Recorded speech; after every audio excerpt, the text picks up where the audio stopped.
Good evening and welcome to Sunset News on this beautiful Wednesday evening. As usual, we bring you news, community stories, economics, weather, sports, and so much more. I am Glenora Shipura. Starting us off in the news tonight, Minister Sankwasa defends water and electricity disconnection directive. Urban and Rural Development Minister James Sankwasa has doubled down on his directive to disconnect water and electricity services by Friday to ministries, state bodies, and large private companies that have failed to settle municipal debts. He stressed that local authorities can no longer be expected to bankroll chronic non-payers while struggling to provide basic services. Speaking to Namibian Sun, Sankwasa dismissed suggestions that government entities should be exempt from municipal debt collection measures, insisting that no law grants them special treatments.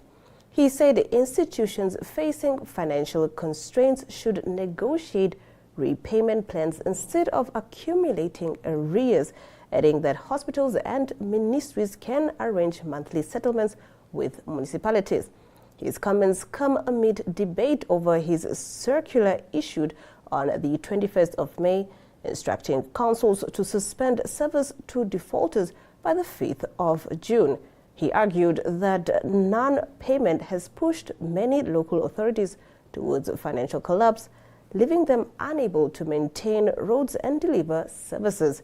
Sankwasa further said consistent debt recovery is necessary for service delivery, while some community voices have supported equal enforcement of payment rules across all sectors. Municipal debt continues to rise, with billions owed nationally, prompting increased pressure on councils to improve revenue collection. In our next story, thousands of students at private universities may still be required to pay significant amounts towards their studies even after qualifying for government-funded tertiary education.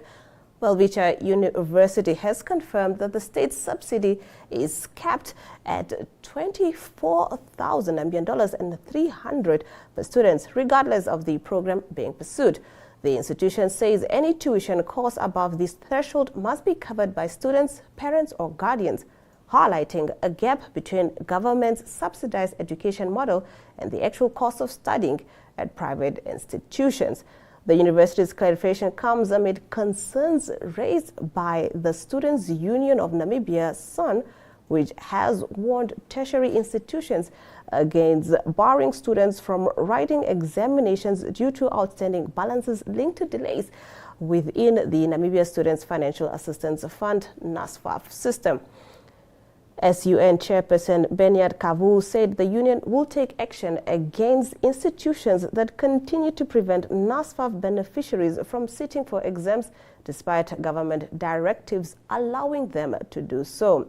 Welwitschia University spokesperson Crystal Nassau said the subsidy is distributed per student across all programs and that any shortfall can be paid in 10 monthly installments. She confirmed that institutions have been instructed to allow NSFAF-funded students to write exams and access results even where funding delays exist.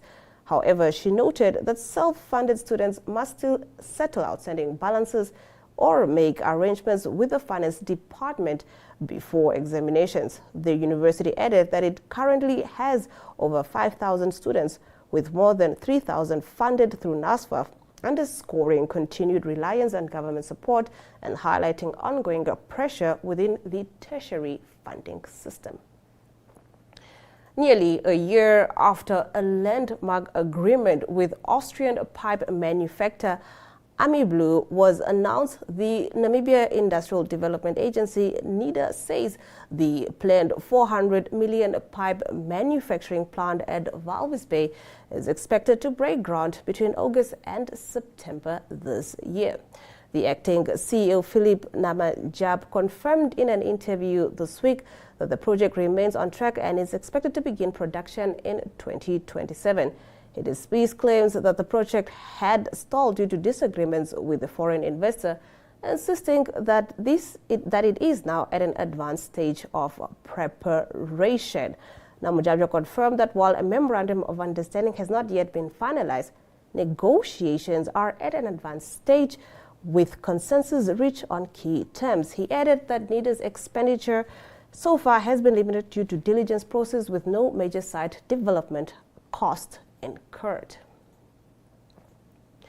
Moving over to our next story.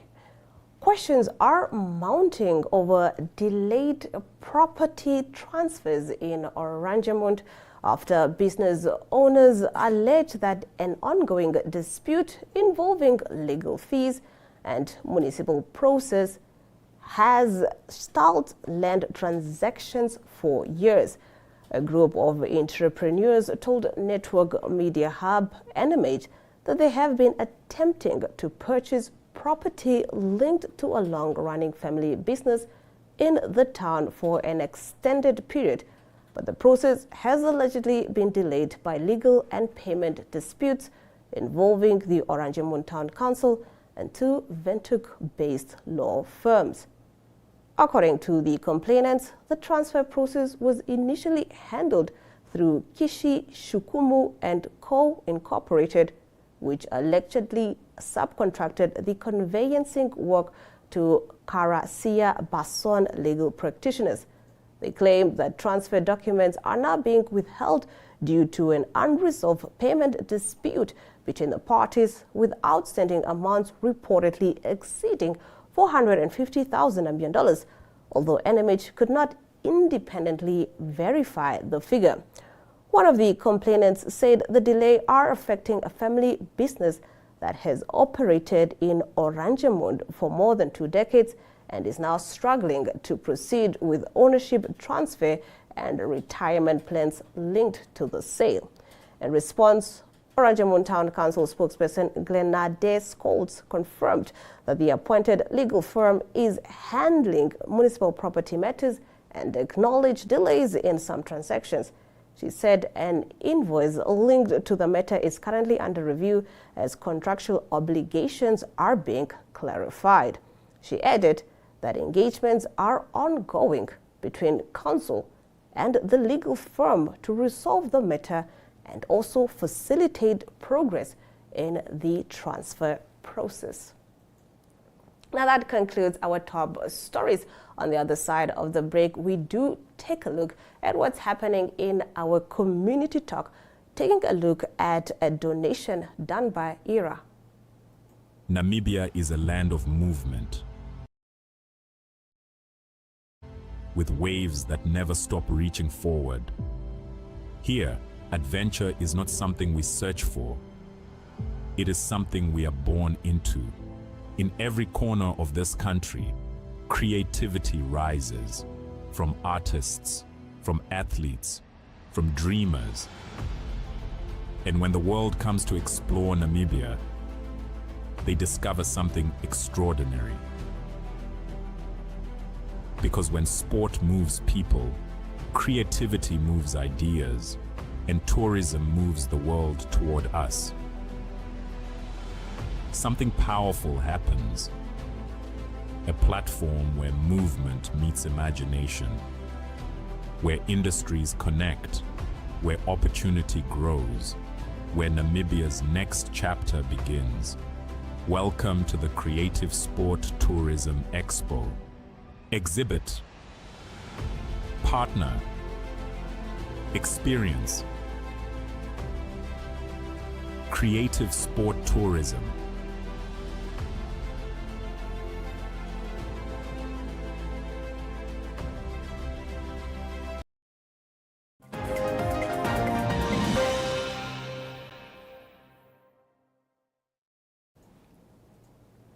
Getting into our community talk, Olafed Human Relations Aid has strengthened its commitment to community upliftment by donating essential hygiene and dignity packs to learners at T.H. Gaip Primary School in Korihas.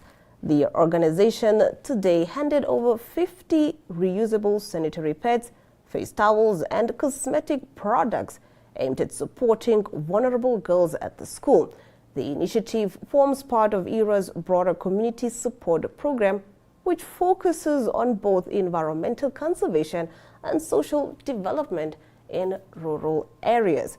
Principal Priscilla Kabajani welcomed the donation, saying it addresses a critical and often overlooked challenge faced by many learners.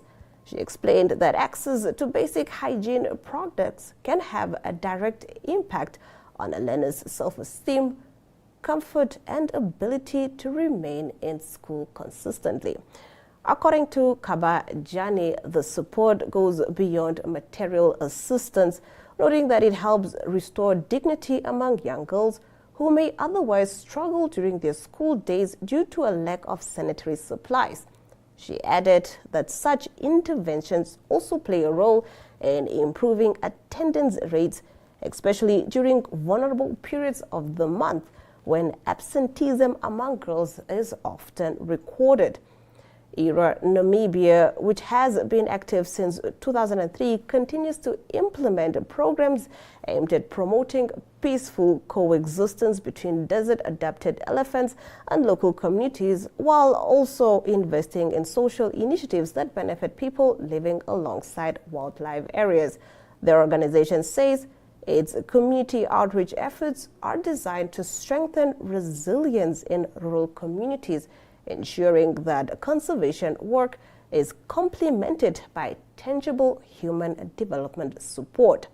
The donation at T.H. Gayep Primary School adds to ERA's ongoing efforts to balance environmental conservation with meaningful social impact, particularly in remote regions where access to basic resources remains limited. Now, that concludes our community talk. On the other side of the break, we do get into our economic news.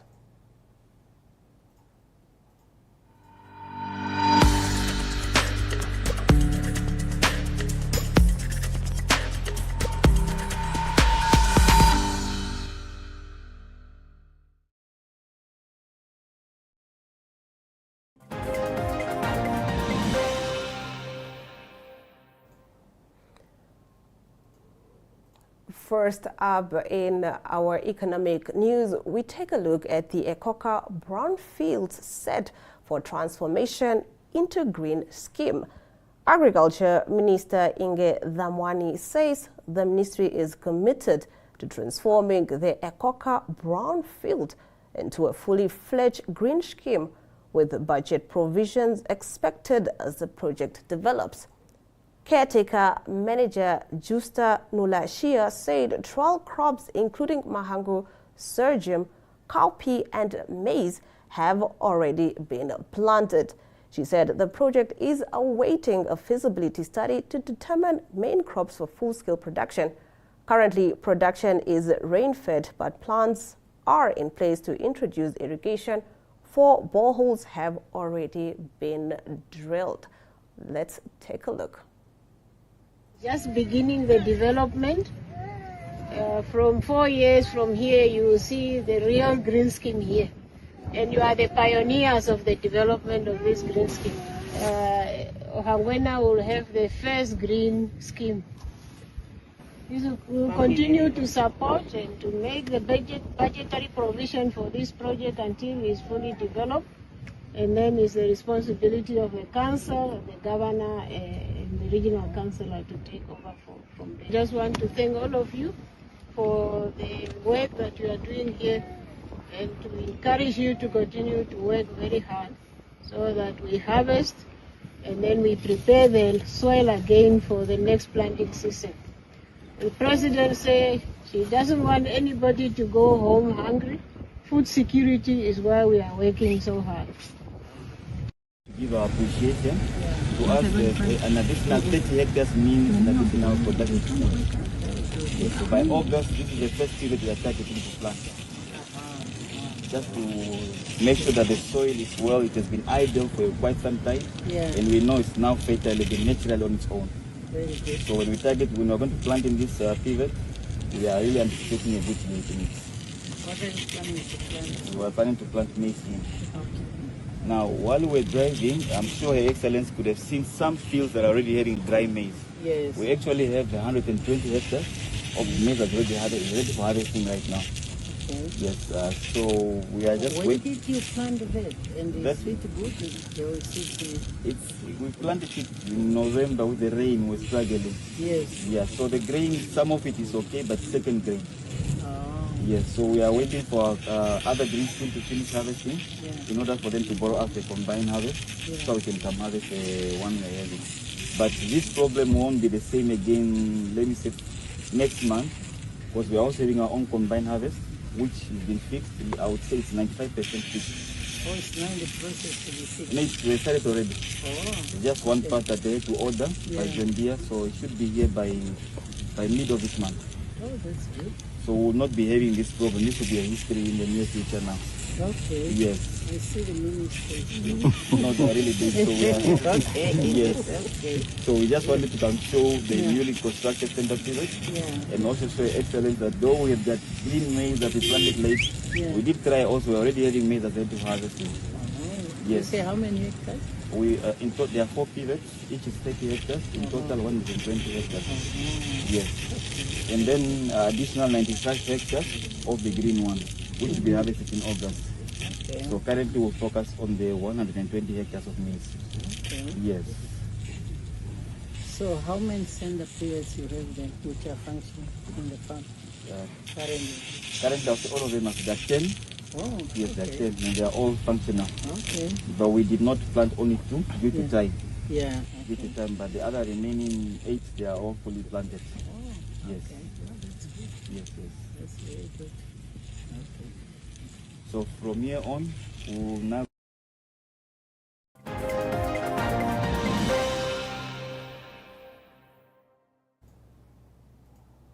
Now, those videos were courtesy of the ministry. President Netumbo Nandi-Ndaitwah did visit the Shiko Ndoro Green Scheme, where she inspected the newly acquired center pivot irrigation system covering 30 hectares as part of ongoing efforts to strengthen agricultural productivity and food security in the region. The Shidongoro Green Scheme spans a total of 590 hectares and is engaged in diversified agricultural production, including maize, wheat, sunflower vegetables, and mangoes. The project plays an important role in local agribusiness development and currently provides employment to 24 permanent staff members and 10 contract workers, contributing to livelihoods in the surrounding communities. We'll now take a look at the financial indicators.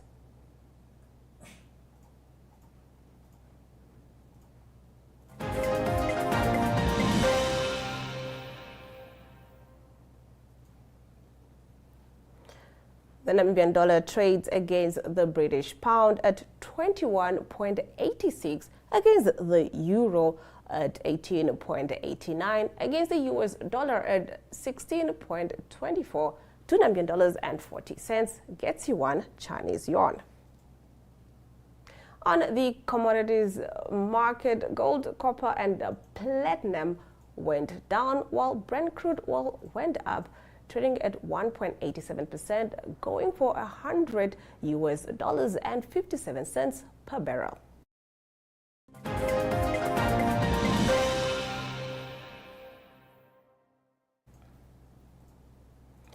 Getting into our international news, French President Emmanuel Macron and Rwandan President Paul Kagame have inaugurated a memorial in Paris dedicated to victims of the 1994 genocide against the Tutsis. The memorial, Le Archive, sits along the Seine River and was designed by artist Grada Kilomba.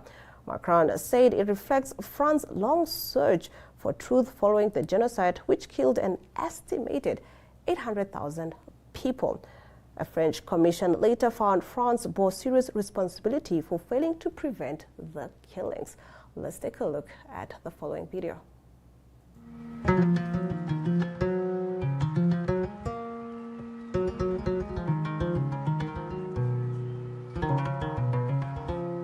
Pour la première fois depuis 32 ans, permettez-moi d'exprimer à Monsieur le Président du Rwanda, Paul Kagame, et ses hommes ma plus profonde reconnaissance. Nous vous devons notre vie. Merci. The events she described are very familiar to me in many ways. It seems in Rwanda there was bound to be a cycle of 30 years in which such tragedies would take place, because what she described 30 years or so, 34, before that we experienced another tragedy in which that time I was 4 years old and my family and others became refugees in a neighboring country. I grew up in a refugee camp for over 20 years. So it happened in 1960s and then it happened in 1994. Of course, what happened in 94 has no comparison. Survivors are living memorials, not only by virtue of the visible scars of the body, but also the indelible wounds of the spirit which they transmit to us through their testimony. The memorial before us is powerful because it sets the truth in stone and protects it from the heartlessness of time by instructing the living. It's not a validation because none is needed, but it will stand as a mark of respect for the dignity of Rwandans and our history. Rwanda's determination to overcome its tragic history and ensure that it is never repeated has never waned and never will.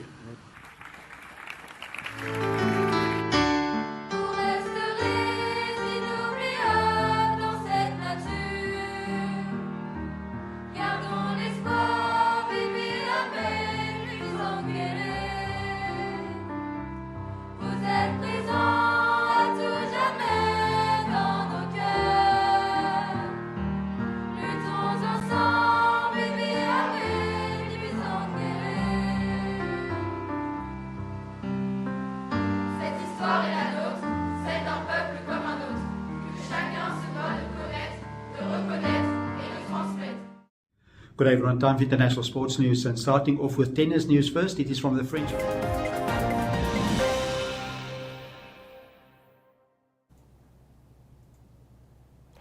We now take a look at the weather predictions before we return with Ari Hohad with the sports news. The capital city can expect a minimum of 5 degrees Celsius and a maximum of 21 degrees Celsius with sunny weather conditions, while Katima Mulilo can expect a minimum of 13 and a maximum of 31 degrees Celsius, also with sunny weather conditions. Aransvlei can expect a minimum of 9 degrees Celsius and a maximum of 14 degrees Celsius with partly cloudy conditions, while Swakopmund can expect a minimum of 13 and a maximum of 15 degrees Celsius with sunny weather conditions. All right, here's the sports news.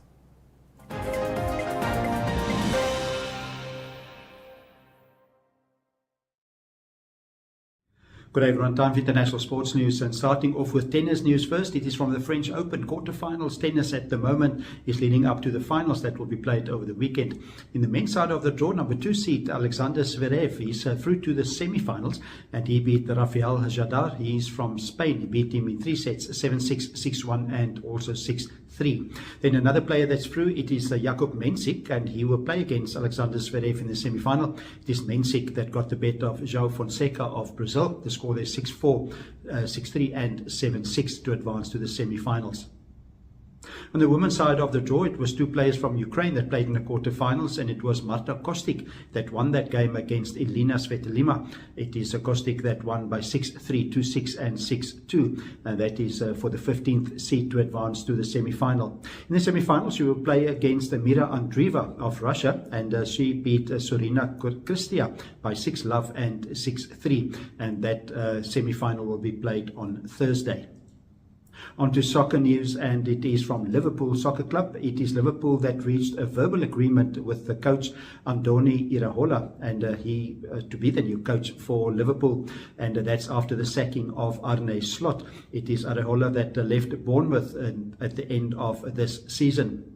Reports say that Iraola is about to sign a 2-year deal with Liverpool, and the 43-year-old Spaniard also wants to take his 2 assistant coaches from the coaching at Bournemouth with him to Liverpool. Those coaches are Tommy Elpick and also Sean Cooper, and that is all soccer news related to Liverpool.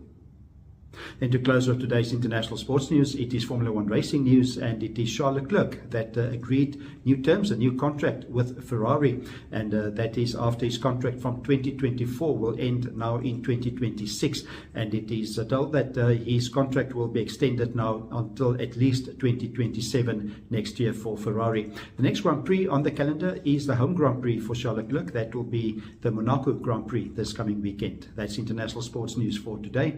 Hope you have a great sport day, and we'll talk international sport again tomorrow. Goodbye.